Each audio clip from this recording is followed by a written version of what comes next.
When we talk about creation care, it can bring to mind a lot of negative ideas, especially with the politicalization of things like climate change and global warming. There's a lot of strong emotions on both sides of that issue. But in Genesis chapter 1, when God is creating everything, he says that everything that he has made is good.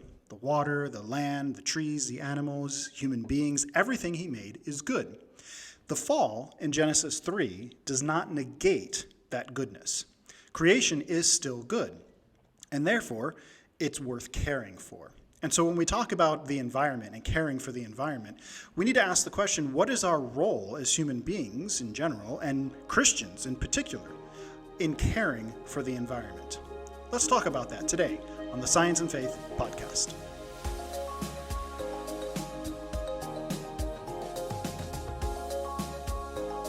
When we talk about creation care, what comes to most people's minds immediately is things like climate change and global warming. And those are important issues that we need to talk about. But before we get to those issues, and in particular avoiding the political aspect of those issues, we need to think about the environment and creation as vocation, really, is what we're talking about. And most people immediately, when we talk about the environment, we talk about creation being good, they say, well, the world is broken, and what about sin and suffering? Yes.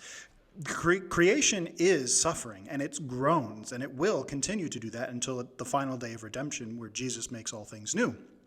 But that doesn't mean that it's still not inherently good. And that doesn't mean that we don't still have a responsibility as human beings created in the image of God, and as Christians who are followers of Jesus, to care for his creation. We still have that responsibility. And I think one of the best illustrations that we have of that is found obviously in Genesis, where Adam and Eve are created in the image of God, and they're given the task and the responsibility of caring for the garden. And that responsibility of caring for creation doesn't stop at the fall. It's not like that responsibility was taken away from them. They still have that responsibility, and we still as human beings today have that responsibility to care for the creation. And when we read in, for example, 1 Corinthians 12, where Paul talks about the body, where the body is made up of many members, and when one member suffers, we all suffer, and when one member rejoices, we all rejoice. We are, as human beings, a part of the environment. It's not like we're somehow, the environment is out there, and we are separate from the environment. We're human beings, we're over here. As human beings, we are inherently a part of the environment. We are a part of the physical creation. Trees, birds, rocks, everything that exists, rivers and mountains, everything that exists in terms of physical creation, we are a part of that. We are also part of the physical creation. And in terms of the ecology of it, we are part of the environment. We have a role to play in the environment. How much we contribute to the environment and how much we take from the environment has an effect on us as human beings, but also has an effect on the entire environment where we are living. It has an effect on the entire earth. So however you want to interpret that, whether that means that humans can contribute to climate change or not, that's a discussion for further on down the road. I think where we need to start the discussion is with saying, as human beings, and especially as Christians, we have a responsibility to make sure that the physical world, the earth, the environment, nature, creation, whatever you want to call it, we have a responsibility to make sure that it flourishes. That's our job, is to make sure the earth flourishes. And if we have and implement processes that go against the flourishing of the world, then we have a responsibility as Christians to fight against that, to look for changes, to look for ways to do things more efficiently, to do things that will cause the environment and the world to flourish. And so I think one of the things that we need to also take into consideration is looking at this from the perspective of it being a partnership. So we say, people sometimes object and say, well, if we're taking care of creation, what about God? Isn't God sovereign? Isn't he in control of creation? Well, yes, of course he is. Of course he is. But that doesn't mean that he hasn't delegated us some responsibility in the creation as people who are part of it, who are people who are made in his image. Yes, God is sovereign and he's in control of the universe and of creation. Nobody's going to argue with you on that. But what about our role and responsibility as humans? When I was 7 years old, my best friend got a dog, a puppy, for Christmas. And he had been asking one for months and months and months and months. And he finally got one for Christmas, and he loved that dog. But his dad sat him down and said, now look, having a dog's a big responsibility. Okay, you got to feed it, you got to take it out to walk, you got to train it to use the bathroom outside, not inside. You have to make sure that he eats enough, that he's drinking enough water. You got to make sure that you got to take him to the vet, get him all his shots. It's a big responsibility. You got to take care of him. And will you do that? And of course, my friend, 7 years old, said, yes, I'm so excited. And he did. He did that for several months.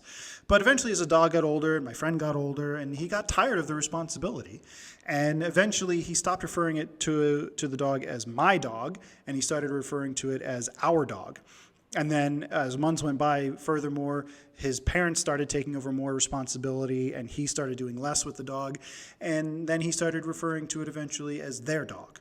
And that's, their dog, and they have to take their dog to the vet and things like that. And so eventually he kind of abdicated his responsibility back to his parents.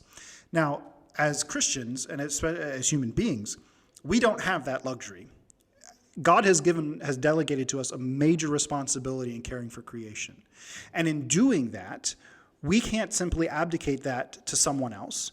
We can't delegate it to somebody else, and we can't give it back to God. We can't say, well, God, we tried, we're not really cut out for this, so you're just going to have to be sovereign and take over and caring for creation. It's not a responsibility we can give back to God. We are on the hook for creation and the environment. And so how the environment functions, how the direction of the world and that it's going in terms of nature and environment, we're responsible for. It's our job as human beings created in the image of God and specifically tasked with the care of the environment. This is a responsibility that belongs to us. And if we're failing at it, then we need to do something about it. And if we're not failing at it, then we need to put measures in place that will protect us and protect the environment from failing in the future. And I think that's ultimately where we have to go. Now, all of this should not make us feel burdened. This kind of, when we talk soberly about our responsibility as people, we shouldn't be overwhelmed or depressed or stressed out about the fact that we're responsible for creation. Like we said, of course, God's still sovereign, but we have a responsibility and we have our task to care for creation. We shouldn't be overwhelmed by that, but we should be inspired by it. We should be inspired by the fact that we have been entrusted by God with a very important task of caring for his physical world. And I think that's a great responsibility, and I think it's something that we should treasure, and it should inspire us to be creative in finding ways to care for the environment and caring for God's creation.